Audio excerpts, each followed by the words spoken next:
Welcome back to the podcast playground.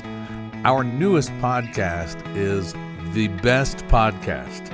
Join Jay Carter and me, Vida Best, on The Best Podcast, where the dynamic duo brings you their insider secrets to everything wonderful. Now Jay and me dive deep into the top 5 everything, from the latest cell phones to affordable wines that won't break the bank. So tell a friend, you've found The Best Podcast, where every recommendation is a gem waiting to be uncovered.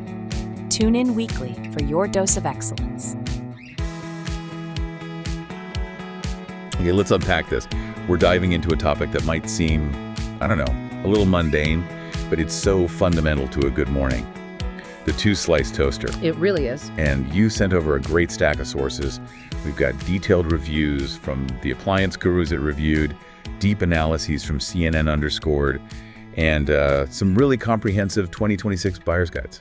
And our mission today really is to cut through all that noise. We need to answer a pretty crucial question. Right. In an age where everybody seems to have an air fryer or a giant multi-function toaster oven, is the traditional dedicated slot toaster still relevant? As it is. And if the answer is yes, which 2026 models are actually worth the counter space and, maybe more painfully, the cost? We are looking at the top 5 toasters of 2026, and what's fascinating is how the market is splitting. I mean, you have these models pushing the absolute limits of we're talking digital screens, micro timing, all of that. And then on the other side, you have the quiet masters, the ones just perfecting the basics. What's driving the excitement, I think, is the performance leap. The core criteria for a great toaster, they haven't changed. Okay. You still want even browning, you want consistency batch after batch, and you want useful settings like bagel or defrost. Sure. But the latest top performers are hitting a level of consistency that was, frankly, unheard of before. And that just means less burnt bread and a much better morning for you. Okay, so before we get to the winners, we need to understand the battlefield.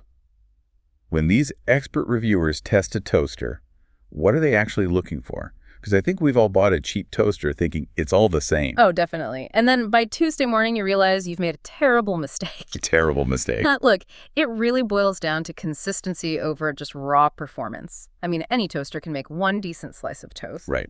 One good one. Exactly. But the truly great models, the ones that earn top marks, deliver that same perfect result back to back to back. Reviewers are looking for almost no variation across 5 consecutive batches. 5. Yeah. And the toaster also has to be able to produce 3 distinct repeatable shades. A light, a medium, and a dark. If your setting 4 gives you a different result every single morning, that toaster has failed the test. That makes so much sense.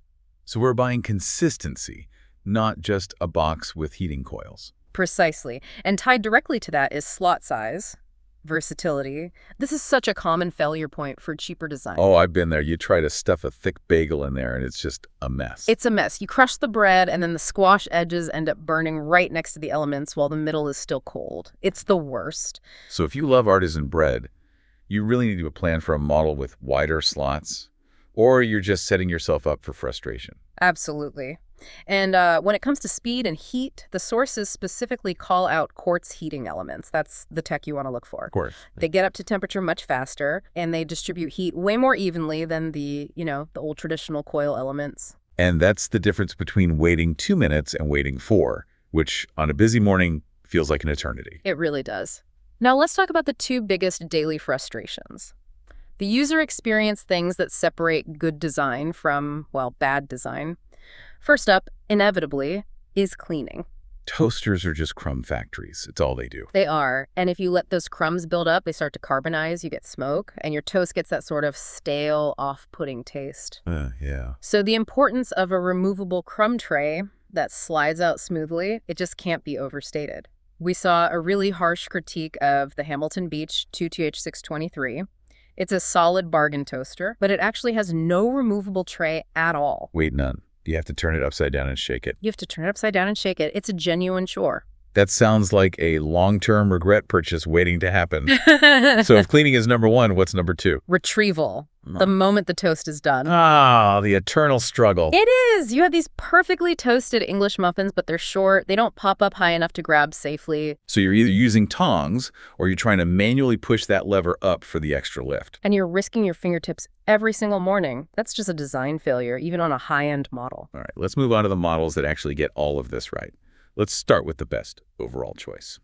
This is the feature-rich frontrunner, the Breville Die-Cast Smart Toaster, the BTA 820XL. This is a premium appliance. You're looking at the $110 to $150 range. And the first thing reviewers note is the weight. It is noticeably heavier and sturdier. So that weight isn't just for a premium feel, it's functional. It's totally functional. It's structural. It dampens vibration, and it keeps the heating elements perfectly aligned over time, which is just crucial for that batch-to-batch consistency we were talking about. So you're paying for stability, but the real selling point is the electronic intelligence, right? The controls. Exactly. It has two genuinely useful, non-gimmicky buttons. First is lift and look. It lets you peek at your toast's progress without canceling the whole cycle. Oh, that's smart. I'm always hitting cancel by mistake. We all are. And second, the perfectly named a bit more button. If your toast is like 90% done but just needs a little more color, you hit that and it adds a small, controlled burst of heat without burning it. I love that. I also love the design details I was reading about. Like the bread carriage lowers and rises with this really smooth, slow mechanism. It's almost ceremonial. It is. And you can adjust or even mute the toast done beep, which is a great feature if you're the first one up in the morning. For sure. Yeah. Okay, so moving from features to just pure, unadulterated consistency, the Best Upgrade Award goes to the Zwilling Infinity 2-Slice Toaster. Also a high price tag here, around $140, so it's right there with the Breville. So if they're basically the same price, why would you pick the Zwilling over the feature pack Breville? What does it do better? The Zwilling specializes in one thing: perfection. At every single setting. Reviewers found its thermal management was just incredible. It delivered the exact same shade of brown, batch after batch, more reliably than any other model they tested. So it's for the true perfectionist. It is. It prioritizes perfect evenness above all else. Design-wise, it's also a bit wider and higher, so it easily handles fat bagels or those long country-style slices. Good to know. Just one warning. The plastic top stays cool, but the stainless steel sides get quite hot. Noted. Now for the one that just screams, the future. The highest tech choice, the Revolution InstaGLO Toaster. This is where we hit peak novelty and peak price. We are talking $280 for the entry-level R90 model, and the R180 is even higher. Whoa, that's absurd for a toaster. Do the reviewers think a touchscreen actually adds that much value, or is it just a gimmick? You know, reviewers noted that the touchscreen is genuinely easy to use. You select your bread type, fresh, frozen, whatever, and it shows you a visual preview of the shade before you even start, plus a countdown timer. Okay, the countdown is nice. It's effective, but the cost is enormous, and there are big trade-offs. For all that tech, it actually struggles to toast slightly. A lot of the medium settings came out pretty dark. And the ultimate irony. For nearly $300, it doesn't have a high lift function. Exactly. The one basic flaw that plagues $20 models also affects this high-tech machine, so you're still struggling to get your English muffins out. Unbelievable. You pay a huge premium for speed, but you sacrifice basic, essential functionality. That's the trade-off. Okay, let's talk affordability, because you shouldn't have to mortgage your house for good toast. The sources were very clear that the best value choice is the Cuisinart 2-Slice Toaster, the CPT-122. This model is proof you don't need that triple-digit price tag for great results. It's rock-bottom affordable, usually between $29 and $40, and it performs exceptionally well. It's fast, 2 dark toast in under 3 minutes. What really stood out in the notes for me was its consistency at that price. One reviewer ran 5 consecutive batches. I saw that. And got 10 identical slices in about 6 minutes.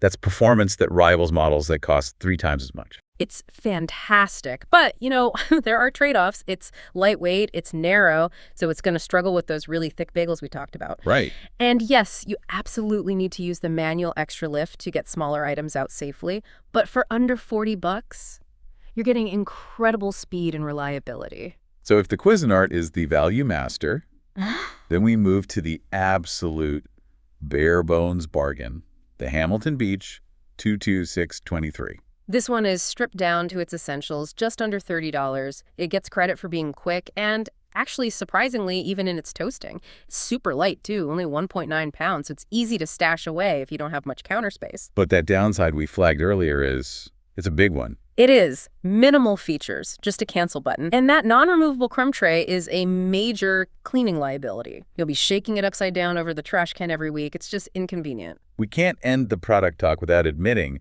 that sometimes style matters just as much as function, This thing lives on your counter. Absolutely. If aesthetics are your priority, the Smeg 2-slice toaster with that 50s retro style is incredibly popular. It's very expensive, but reviewers agree it's built like a tank and makes excellent toast. And if you want that look without the Smeg price tag, the Hayden Dorset or Bristol models are great alternatives. They offer a similar vintage look and have generally positive performance reviews. Okay, so we've run through the winners. Yeah. We need to address the basic sizing dilemma. 2-slot versus 4-slot. How do you decide? It's all about your volume needs. 2 slots are perfect for small spaces or if you're just toasting for yourself. Right. But if you're feeding a family, a 4-slot or a long slot model is pretty much necessary. The best ones have independent controls for each side, which is vital. Oh, that's key. So you can do a frozen waffle on high on one side and light toast on the other. Exactly. And what about the redundancy check? Do I really need a slot toaster and a toaster oven? They feel like they do the same thing. They do overlap. But the sources argue that the dedicated slot toaster still wins on efficiency for one specific task. Simple toast. It's just so much faster. Faster than even a budget air fryer toaster oven. Substantially faster and often less expensive. If you make plain toast a lot, the speed and convenience of a dedicated slot toaster absolutely justify the counter space. Okay, let's get some insider tips from the testing experts. I'll confess, I'm one of those people who hits the cancel button to peek. Why is my toast always uneven? Well, first, we need to break that habit. I know. The number one reason for uneven toast is just inconsistent setting management. Different breads, dense rye versus fluffy white bread, they all need different settings. You have to learn your toaster. And the cancel button mistake. When you hit cancel and then just push it back down, you're restarting the timer from 0. But the bread is already hot, the elements are hot. You're basically guaranteeing a burnt result. So you have to be patient. You have to be patient and trust the dial. Unless you have the Breville with lift and look, of course. Of course. And what about a bagel strategy? If my valued toaster doesn't have a bagel setting, what do I do? The general advice is to put the bagel with the cut side facing in, toward the center elements. That stops the outside from burning before the inside gets warm. Okay, cut side in. Right. But interestingly, one source noted the Hayden Dorset is a weird exception. For that one, you're supposed to toast with the cut side facing out, a little quirk. That is a fascinating detail. Finally, let's address that new appliance smell. Yes. If you unbox a beautiful new toaster and the first time you use it, it creates this nasty, burning smell. Do not panic. Don't return it immediately. Do not return it. It's completely normal. You're just smelling the manufacturing oils and maybe some packaging dust burning off the elements. It goes away quickly, and it's not dangerous. We have covered a lot of ground here, from the high-tech revolution all the way down to the rock-solid Cuisinart. We've filtered down stacks of reviews to give you this snapshot. The Breville for features, the Zwilling for consistency, and the Cuisinart for proving that budget doesn't mean bad toast. And you have to appreciate the commitment of these reviewers. As the ultimate sign of dedication, one food tester felt it was necessary to issue a stern decree that real, authentic New York deli bagels should, under no circumstances, ever be toasted. A serious mandate indeed. And that leads us to our final thought for you to chew on this week. We saw the Cuisinart prove that perfect consistency is affordable. But then the Breville and Revolution pushed that price ceiling up towards $150, even more. So does the pursuit of that absolute 100% perfect slice, complete with a slow-moving lift and digital settings, actually justify paying 5 times more than a model that's already 95% as effective? And if it does, how much is your ideal seamless morning routine truly worth?